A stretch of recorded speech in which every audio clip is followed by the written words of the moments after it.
Hello and welcome back to my channel. I'm JC and today's video is going to be 8 different resources that you can use to help brainstorm for new ideas. Sometimes our ideas are hard to flesh out or even to come up with, and I know some of us get stuck in between projects. If you're the kind of person that only comes up with one project at a time and don't have a whole slew or notebook of ideas, like I do, too many ideas to possibly ever complete. But anyway, so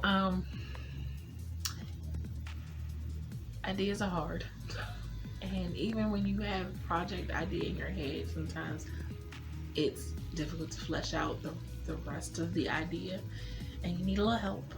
And so I have about 8 different resources that you can use whenever you are brainstorming or feeling just creatively stuck in your idea or in between ideas. So number 1 is Pinterest. And we all have Pinterest boards. Most of us do. They're good if you want to create storyboards also, or if you just inspired by something and you want to save a pen. I have several Pinterest boards. I will actually link my Pinterest boards in the description box. I don't think that's actually on my thing, which it should be, but I will link it below because I have several Pinterest boards, some for writing motivation. I just created a Pinterest board for brainstorming ideas with different writing prompts and things like that. So I have one that I have one labeled for my current work in progress, but I haven't actually put any pictures in there just yet. I might by the time this video goes up, but currently, while I'm filming, it's not in there. I do have an idea of what I want my characters to look like, but I haven't put the pictures in there yet. I do have a board for my mystery series and what she looks like and what the detective looks like. Or at least what I might want them to look like. And I have a Pinterest board for my young adult novel that I'm going to work on later on. But I have other boards like favorite movies, favorite books, things like that. But Pinterest is really good. I have one that's just art, just visual art, photography, just because I like looking at stuff like that. It's just also on the list. Number 2, Google. Believe it or not, Google really does have an answer for everything. You can literally Google, need a story idea for this, and it'll just, obviously every result that comes up on Google won't work, but it has a lot of results that lead you to other places that you might not have been led to had you not typed it in Google. I should know. I've used it several times. In trying to come up with my ideas for my short story collection, I've Googled a lot of things. Or even if you do the Google image search, if you're looking for images to also look at, Google is great for that.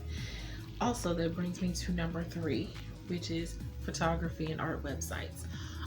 Again, you could do Google Images and look at photography and artwork that way, but I do like to go on certain photography websites and art websites.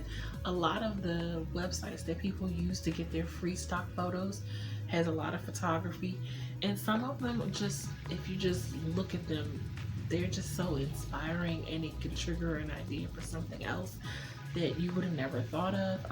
I've gotten many ideas from doing that. I will link a few photography and art websites in the description box that maybe you can check out, and maybe they will give you some ideas for something. Number 4, tarot cards. Now this is the idea that I haven't actually tried on my own per se. There was a online stream that Marissa Mohi did a while back, and it was an outlining stream on a Saturday, and I don't know if she still has them. She may, I don't know, but she outlined with using tarot cards in one of them, and I was so surprised at the ideas. In fact, the angle for my work in progress that I'm doing in Nano came on the day she did the tarot card reading. And the whole story just unfolded to me. I don't know what it was in particular or what card it was that she pulled in particular that just made the whole story unfold, but that just gave me such a burst of ideas, and it made me wonder. I'm like, if I did that more often, perhaps, it's a different method that I can try to get more ideas. So, and I know there's a lot of people here on YouTube that do tarot cards and have more extensive knowledge of doing tarot readings. Marissa Mohi, as I mentioned, Carol Brown, and Sarah Cannon from Heart Breathings also deals with tarot too. I don't know personally of any other ones, but I know there are plenty who do the whole tarot card thing. So it's something that I want to get more knowledge about. So it's just a thought. Number 5, Reddit. Reddit has a lot of writing prompts and story ideas in that you can look at. Also, I've used it a couple of times, but it's not generally where I go to for my ideas, but it can be a good source of information or source of creativity for when you're trying to flesh out any new ideas. Number 6, Twitter. I know people on AuthorTube have a love-hate relationship with Twitter. Some people really love it, or some people just really hate it. I haven't really seen it in between. They either really, really love it or really, really dislike it. I'm falling with the really, really, actually, I guess I am the in-between, because I don't necessarily love Twitter. I don't hate it either. I use it for what it's for.